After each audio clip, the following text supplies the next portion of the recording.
चानी धन दौलतिया दिलावा लगल देवी माई से।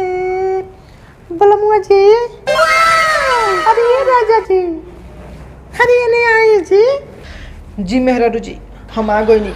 का गलती हो गई बा कि हमरा के बुलैनी है? मार बड़नी के रौरा तो खूब डेराइल रहनी। अरे हम रौरा के कुछ कर सकेनी। अरे नवरात तो नु आ गइल बा। सुनी तो हम भूखल बनी आज। जाई तो तनी हमरा खातिर फल ले ले ही बाजार से तो। ठीक बा दनिया, का लिया बा बोला, हम जा तनी अबे ले आवे। जाई, ढेर ना चाहिए। 2 किलो सेब, 2 किलो संतरा, 2 दर्जन केरा और ये 3 गो फल फलता। जाई अपना खुशी मन से जन बुझाए तन 5 गो फल ले ले आए।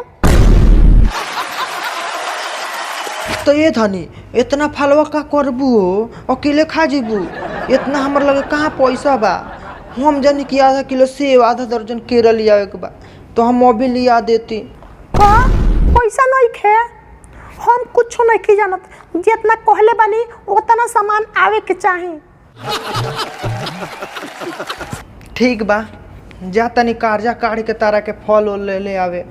का करे, अब बियाह कइले बानी तारा से, तो तारा खुश के हुना से रखाई के पड़ी। ठीक बा, जाता नहीं। केने जाता नहीं? जाए से पहले तनी एगो बात सुनी। तनी मेकअप के सामान ले ले हम तो।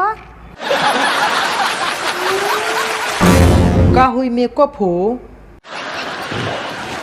अरे शाम के मेला न चले के बा। बिना मेकअप कइले हम के ना मेला जाए। अगर बिना मेकअप के मेला हम चल जाए तरा और शिकायत न होई।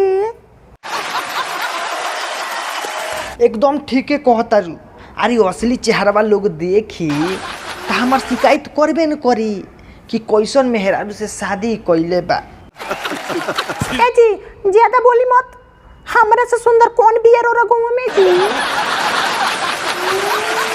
हाँ, मेकअप लगा के। अब कौन सा बतिया मेकअप ना करेले? बताई तो। हम मेकअप करी चाहे कुछ करी, सुंदर लागे नहीं। जाओ तो ले ले आई।